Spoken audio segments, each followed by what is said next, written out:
परम शांति बाबूजी आपका स्वागत है। और आज मेरा जो क्वेश्चन है उपनिषद से एक क्वेश्चन मैंने ढूंढा है जिसके अंदर बताया गया था कि जो तीसरे लोक में जो देवता रहते हैं उन देवताओं को भी ब्रह्म का ज्ञान नहीं होता। तो उस स्टोरी के अंदर ये बताया था कि जो ब्रह्म है वो अपना एक रूप यक्ष जैसा जो रूप है वो भेजते हैं और तीसरे लोक में इंद्र के पास में, और उनको बताते हैं कि तू मुझे नहीं जानता लेकिन तू जो भी कर रहा है सब मेरी इच्छा से ही कर रहा है। तो उसने सोचा कि ये कौन है जो मुझे कहता है कि तुम मुझे नहीं जानते। तो मेरा क्वेश्चन यहाँ पे ये है, क्या देवता भी ब्रह्म को नहीं जान सकते? आप बताइए। देखो, जो देवलोक है, इंद्रलोक है, वो भोग विलास के लिए बना हुआ है, वो भोगी लोक है। ठीक है। देवता भोगी होते हैं, आप सारे देखो जी। इंद्र भी देखो, इंद्र का कैरेक्टर तो आप जानते ही होंगे सब कुछ। जी जी जी। तो जो देवता है वो भोगी होते हैं। सुबह शाम क्या करना, सोमरस पीना और नाच गाना सुनना। इंद्र की अप्सराएं तो जानते ही है ना। उनको ड्यूटी भी तो दी गई थी ना। वहां पर ड्यूटी होती नहीं है ना। जहाँ अग्नि देवता, वायु देवता, जो 3-4 देवता हैं, हाँ। उनकी ड्यूटी थी कि अग्नि देवता तो धरती पर या तीनों लोक में जहां अग्नि की जरूरत है वहां अग्नि पैदा करता था। मगर बाद में तो ऑटोमेटिक पैदा होने लगी। ओके। फिर वायु देवता, तो वायु ऑटोमेटिक चलने लगा। बाद में वो तो देवता थे, वायु देवता। बहुत पुरानी कहानी है, बहुत पुरानी स्टोरी है, ये पुरानी हिस्ट्री ज्योग्राफी है। तो ये जो देवता थे उनका कल काम धंधा तो होता नहीं था, कोई उसको कमाई करने जाना था। उसका कोई दुख का था कि मेरा लॉस हो जाएगा, बिजनेस लॉस है। और ये तो बाबूजी उनके पुण्य कर्मों का फल होगा ना कि वो देव। हाँ, मगर पुण्य कर्मों का जो फल होता है वो भोग होते हैं। मगर बाद में ये वहां जब भोग होता है, एक बात बताऊं, जहां चारों ओर भोग भोगते हैं तो वहां ब्रह्म ज्ञान होता है क्या? वो कोई ज्ञान लेने जाता है क्या? सुनता है ज्ञान? भगवान का ज्ञान सुना है कोई सुनता है ब्रह्म लोक का? नहीं सुनते ना। क्यों नहीं सुनते? आज धरती पर भी देखो, जो जिनके पास पैसा है, खूब पैसा है, वो क्या ब्रह्म ज्ञान जानते? नहीं। ये तो कोई देवी देवता या इधर मंदिर में गए, दो नमस्कार कर दिया और बस। हाँ, तो मेरा बाबूजी यहाँ पे क्वेश्चन ये वीडियो बनाने का मुख्य कारण ये है कि जो मनुष्य धरती लोक पे देवता बनने की कोशिश कर रहे हैं या वो उनको अपना लक्ष्य बना के बैठा है कि हम नर से नारायण, नारी से लक्ष्मी बने, वो अलग चीज है। नर से नारायण, नारी से लक्ष्मी बनना वो शास्त्रों में लिखा है जी, मगर वो विष्णु लोक के लिए है। वो वैकुंठ के लिए, वो देवता लोक के लिए नहीं है। जो ज्ञानी है, ठीक है, जो नारायण को मानते हैं या विष्णु की पूजा करते हैं, उनको पता है हमें विष्णु लोक में जाना है। उनको पता है कि इनको ये ज्ञान है कि हमें स्वर्ग लोक में नहीं जाना। ठीक है। और जिनको स्वर्ग लोक में जाने का लक्ष्य होता है तो वहां भी भोग लोक, उनको इतना तो पता होता है, धरती पर इतना तो पता है कि स्वर्ग में आत्मा भोग भोगती है, फिर आत्मा में पावर खत्म हो जाती है, फिर वो आत्मा फिर से मनुष्य बन जाती है। वो तो सब ज्ञान इतना तो होता है धरती पर, मगर ज्ञान कहाँ होता है? ज्ञान की जरूरत कौन होती है? एक बात बताओ। ज्ञान की जरूरत जब आत्मा बहुत दुखी होती है, ठीक है, बहुत दुखी होती है, धरती पर मनुष्य आत्मा बहुत दुखी होती है, तब वो ज्ञान ढूंढने लग जाता है।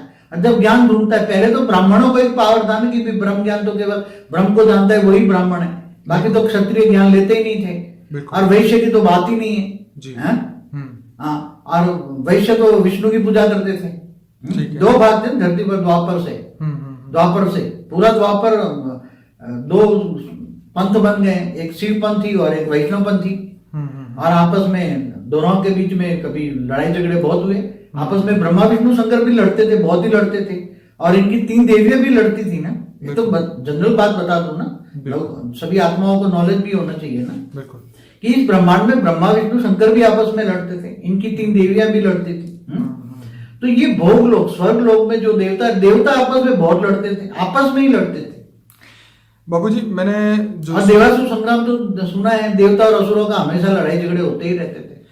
माया का जो प्रभाव है वो तीनों लोक तक रहता है, ऐसा मैंने सुना है। क्या ये सच है?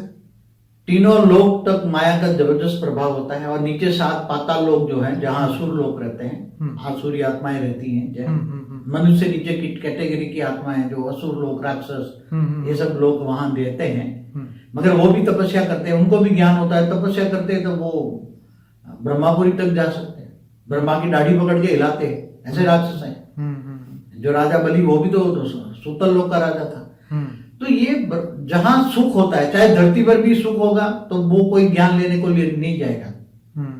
अब एक बात बताऊं, इंद्र लोग, मैं तो जो ज्ञान के हिसाब से मैंने अपनी आत्मस्वरूप की स्टेज में जो देखता हूँ, मैंने जो बहुत पुराना इंद्रलोक, जो बहुत बैक जाके देखा है, जो इंद्रलोक असली इंद्रलोक का जो वर्णन है उसको मैंने देखा है, तो बस वहां देवता कुछ भी नहीं करते, वहां नाच गाना चलता है, इंद्र की अप्सराएं नाच गाना चलती है, वो सोमरस पीते हैं। अब वो जो हकीकत उस समय की थी वो तो थी। हमारा क्वेश्चन यहाँ आज बदल गया ना, मगर अभी तो देवलोक है ही नहीं ना, अब तो सारे देवता मनुष्य बन गए, अब तो दूसरे लोग वाले यहाँ प्रवेश कर गए, दूसरे गैलेक्सी से, यूनिवर्स से, मल्टीवर्स से, ग्रेट यूनिवर्स से आ गए हैं यहाँ, और यहाँ वो सारा तीनों लोग ने, कई लोग तक, हमारा ब्रह्मांड पूरा बाहर से आई हुई आत्माओं से भरा हुआ है।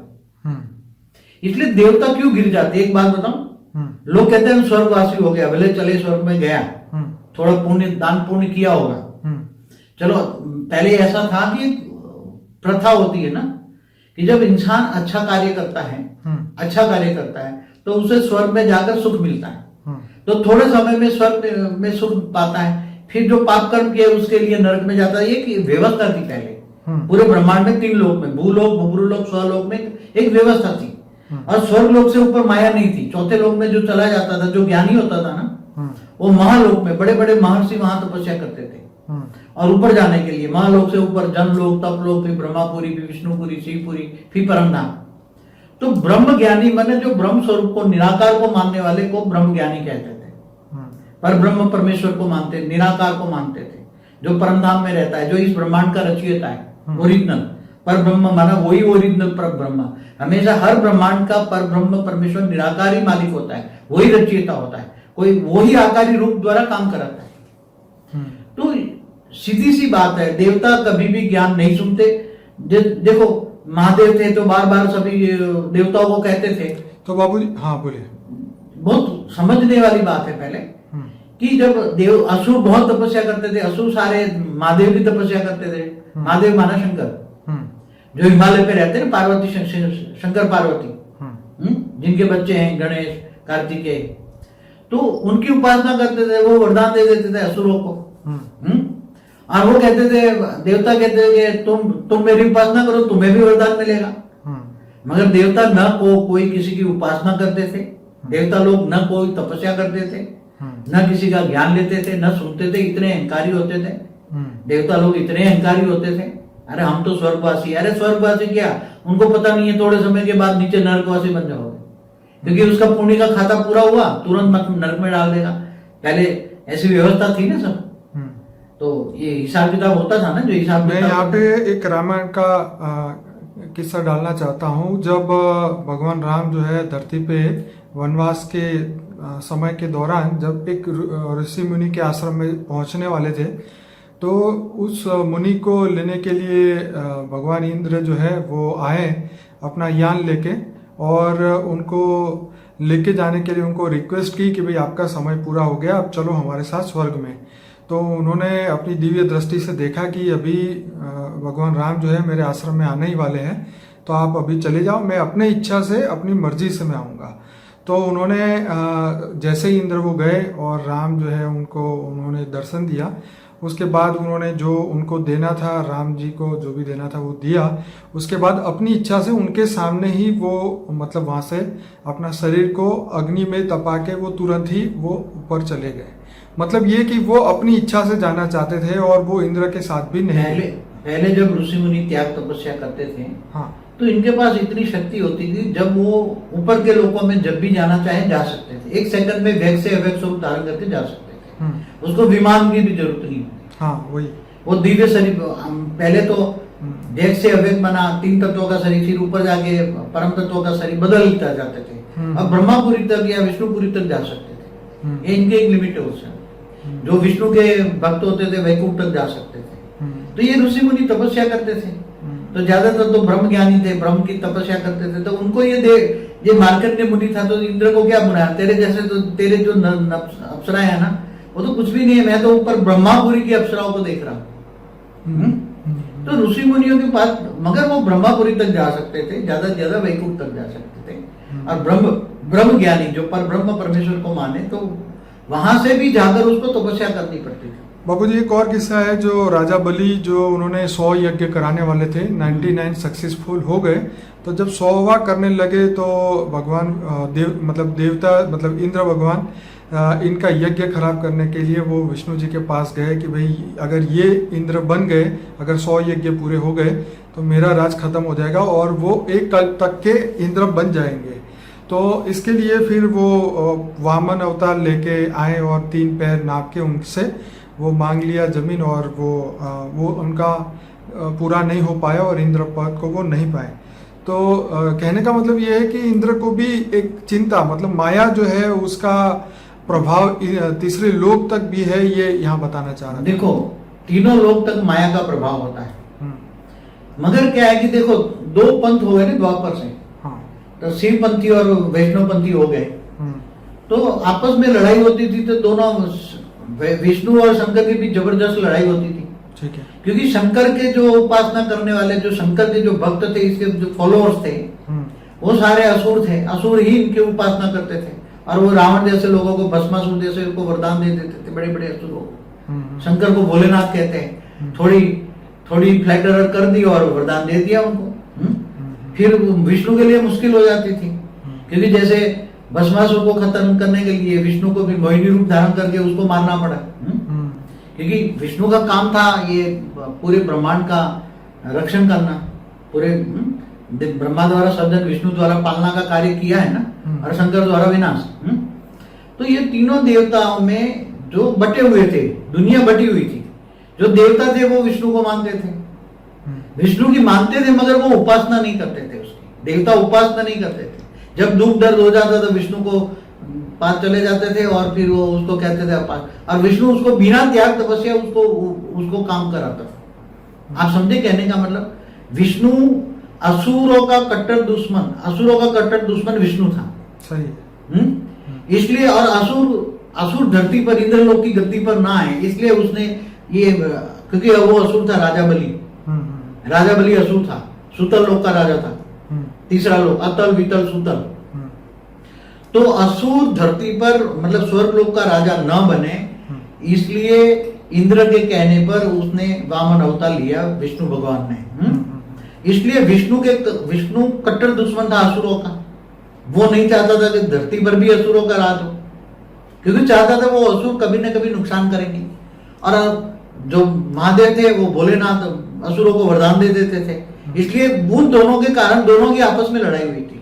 और बापूजी यहाँ क्वेश्चन ये होता है कि ये किसने नियम बनाया कि 100 यज्ञ पूरा होने पे तुम इंद्र पद को पाओगे? ये क्वेश्चन का जवाब कहीं नहीं है। पहले जब पुराण, एक बात बताऊं, जब मनुस्मृति लिखी गई, मनुशत्रुपा का टाइम, मनुस्मृति लिखी गई ना, हाँ, तो क्या मनुशत्रुपा का टाइम हुआ, तब उसी टाइम उसने 4 वर्ण बनाई, बरोबर, धरती पर। हाँ। ब्राह्मणों को केवल ब्रह्म ज्ञान लेने का अधिकार था, क्षत्रियों को राजा बनने का अधिकार था, संरक्षण, और वैश्य को व्यापार करने का, और शूद्रों को सेवा करने का। तो 4 से 4 वर्ण कब बनाई गई? एक बात, मनुशत्रुपा कब हुए?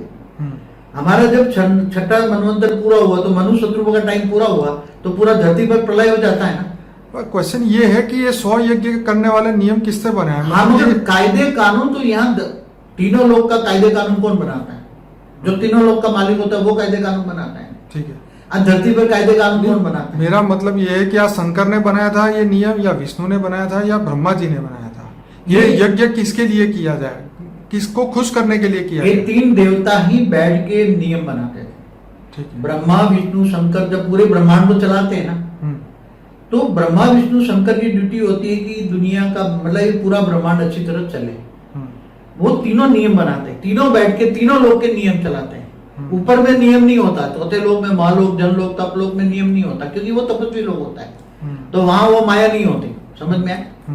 तो ऊपर के लोक में जाने के, इसलिए माया 3 लोक तक होती है, भूलोक, भूलोक, स्वलोक, और नीचे 7 पाताल लोकों में। तो जो मनुष्य अभी देवता पद पाने के लिए जो अपना पुरुषार्थ कर रहे हैं, उनको उससे ऊपर का सोचना चाहिए, ब्रह्म की उपासना करनी। देवता तो बनना ही नहीं चाहिए। स्वर्ग में तो अच्छे लोग जाते नहीं थे, बाईपास एक स्वर्ग लोक से बाईपास एक रोड था, तो वहां से सीधे चौथे लोक में चले जाते, महालोक में, बड़े बड़े महर्षियों के पास चले जाते थे।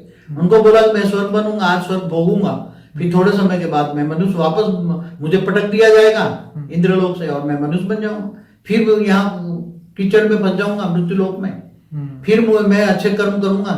और यहाँ मृत्यु लोक में अच्छे कर्म करना कितना मुश्किल है, वो नचिकेता और यमराज की जो कहानी है उसमें नचिकेता 11 साल का लड़का बताया, उसने यमराज को बोला कि भाई मुझे स्वर्ग के सुख की या कोई भी कामना नहीं है, क्योंकि ये सब टेम्पररी है, मतलब कुछ ही समय के लिए है। और उसने वो प्रश्न पूछा, उन्होंने ये प्रश्न पूछा नचिकेता ने कि मैं ये जानना चाहता हूँ कि कुछ लोग कहते हैं कि मृत्यु के बाद भी जीवन होता है, तो आप मुझे इसका रहस्य बताइए। तो यमराज ने उनको ये बोला कि भाई ये ज्ञान तो देवताओं को भी नहीं है। तो ये बात सुन के बड़ा अजीब लगा कि ये ज्ञान, मतलब लाइफ आफ्टर डेथ या उसके मृत्यु के पश्चात का ज्ञान भी देवताओं को नहीं है, तो उनकी वैल्यू क्या? देखो, अलौकिक पारलौकिक ज्ञान माना ब्रह्मलोक का ज्ञान, क्या विष्णुपुरी का ज्ञान या पूरे ब्रह्मांड का ज्ञान, हमारे शास्त्रों में केवल एक ब्रह्मांड का ज्ञान है। एक ब्रह्मांड माना एक सोलर सिस्टम, और अनंत कोटि ब्रह्मांड माना एक गैलेक्सी, माना एक आकाशगंगा। उसमें जितने भी सोलर सिस्टम है इतने ब्रह्मांड हो गए। तो हमारी गैलेक्सी में कई अरब सोलर सिस्टम है, तो कई अरब ब्रह्मांड हो गए। तो उसका मालिक है महर्षि, क्रिएटर है महर्षि गैलेक्सी का। तो इससे ऊपर परम महर्षि। तो ये सब ज्ञान हमारे शास्त्रों में देखो ज्ञान है, अनंत कोटि ब्रह्मांडों का है। एक ब्रह्मांड एक सोलर सिस्टम में है, एक ब्रह्मांड में एक सूर्य है, ज्ञान नहीं है? वेदोपनिषदों में ज्ञान है, मगर एक ब्रह्मांड का ज्ञान है, इससे ऊपर का ज्ञान नहीं है। 7 लोग ऊपर 7 लोग नीचे, एक ब्रह्मांड। तो मनुष्य ब्रह्म की उपासना कैसे करे? देखो, अभी तो बेहद का ज्ञान है ना, क्योंकि जैसे कहा गया है कि ब्रह्मा विष्णु शंकर, जैसे ब्रह्मा कुमारी इसमें भी कहते हैं Brahma Vishnu Shankar worth not a penny, उनकी कोई वैल्यू नहीं। वो तो एक ब्रह्मांड के है ना, हमारे शास्त्रों में भी लिखा है। एक ब्रह्मांड माने एक सोलर सिस्टम। जो ज्ञानी है, एक सोलर सिस्टम कितना होता है? एक प्रकाश वर्ष का। हमारा एक ब्रह्मांड माने एक प्रकाश वर्ष, क्योंकि दूसरा सूर्य 4 प्रकाश वर्ष दूर है, तो उसका भी तो होगा ना।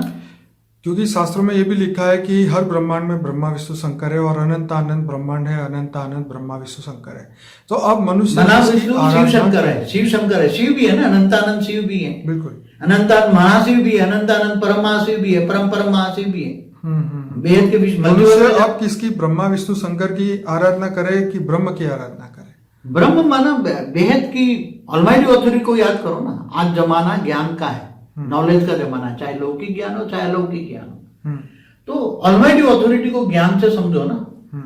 जैसे बताया नहीं कि ब्रह्मांड, महाब्रह्मांड, परमा ब्रह्मांड, Galaxy, universe, great universe, great universe, multiverse.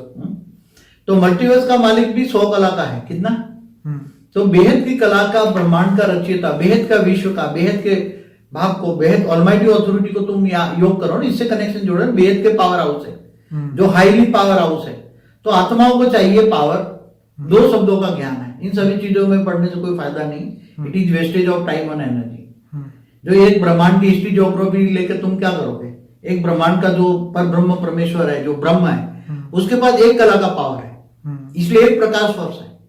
और महाशिव के पास 1 लाख प्रकाश वर्ष वो उसका ब्रह्मांड है, महाब्रह्मांड है। तो गैलेक्सी 1 लाख प्रकाश वर्ष की है, यूनिवर्स, परम। तो ये सब इनसे बेहद ढूंढो ना, बेहद का ज्ञान। बाबू जी, इस बात पे जो आपने कही, इसका एक प्रूफ भी शास्त्रों में लिखा है कि एक बार ब्रह्मा जी जब द्वारका में कृष्ण भगवान ने बुलाए, तो कोई 2 मुंह वाले, कोई 3 मुंह वाले, कोई 4 मुंह वाले ब्रह्मा आए, कोई 100 मुंह वाले, कोई 1000 मुंह वाले आए। तो उनको पूछा कि इनके मुंह क्यों इतने ज्यादा है? तो उन्होंने बोला कि ये इतने प्रकाश वर्ष की ब्रह्मांड के मालिक है, तो जितना बड़ा ब्रह्मांड उतने ज्यादा उनके फेस थे। तो ये बात भी शास्त्रों में लिखी है। देखो, जो श्री कृष्ण ने जब ब्रह्मा को अहंकार हुआ तो उसने बुलाया अपने द्वारका में, क्योंकि श्री कृष्ण को भी तो ओरिजिनल कोई नहीं पहचान पाया ना। तब ब्रह्मा ने भी तो टेस्टिंग ले ली थी ना उसको। वो जब छोटे थे कृष्ण, श्री कृष्ण जब बछड़े चला रहे थे, गाय चरा रहे थे गोकुल में, तो श्री कृष्ण तो ऑलमाइटी ऑथोरिटी के अवतार है, वो साधारण नहीं है। तो वो उसी ने जब ब्रह्मा को बुलाया तो उसके साथ विष्णु भी आए थे। केवल ब्रह्मा नहीं आए थे, विष्णु भी आए थे, शिव भी आए थे, मतलब शिव माना शंकर भी आए थे। तो आपका कहने का मतलब ये था कि अब हम जो ब्रह्म की उपासना जो कहते हैं शास्त्र, बेहद का परम परम परम महाब्रह्म की उपासना करो। मैं क्या कहता हूँ? ठीक है, बेहद के बेहद का परम परम परम महाब्रह्म की उपासना करो, मतलब ऑलमाइटी ऑथोरिटी की उपासना करो। ऑलमाइटी ऑथोरिटी को ज्ञान से जानो, ज्ञान सागर में डूबो, विचार सागर मंथन करो, और आत्मस्वरूप बनकर पहले तो स्वयं को तो जानो, मैं आत्मा हूं। आत्मा माइंड के सेंटर पॉइंट में रहकर शरीर को चलाती है, तो तुम आत्मा हो ये अनुभव करो, आत्मस्वरूप की अनुभूति करो, स्वयं को तो जानो, स्वयं को आत्मस्वरूप की अनुभूति करो। जब आत्मस्वरूप की अनुभूति करोगे तो तब ऑलमाइटी ऑथोरिटी के मानना पावर हाउस से कनेक्शन जोड़ो तो आत्मा में पावर आएगी तो कारण शरीर चार्ज हो जाएगा, कारण शरीर, सूक्ष्म शरीर, स्थूल शरीर, कारण विक्रम विनाश हो जाएंगे, कर्मातीत अवस्था हो जाएगी। फिर तुम जहां से आए हो वहां पहुंच जाओगे। अगर तुम गैलेक्सी में आए तो वहां पहुंच जाओगे, तुम यूनिवर्स से आए तो यूनिवर्स चले जाओगे, ग्रेड से आए हो, कहां से भी आए हो तुम चले जाओगे। आत्मा में सब रिकॉर्डिंग पड़ा हुआ है। आत्मा में कहां से आत्मा आई है उसका सब आत्मा में रिकॉर्डिंग पड़ा हुआ है। तो आत्मज्ञान का मतलब आत्मा तुम कहां से आए हो, क्यों आए हो, धरती पर सारा ज्ञान नॉलेज आ जाए उसको आत्मज्ञान कहते हैं। केवल मैं आत्मा उसको आत्मज्ञान नहीं कहेंगे।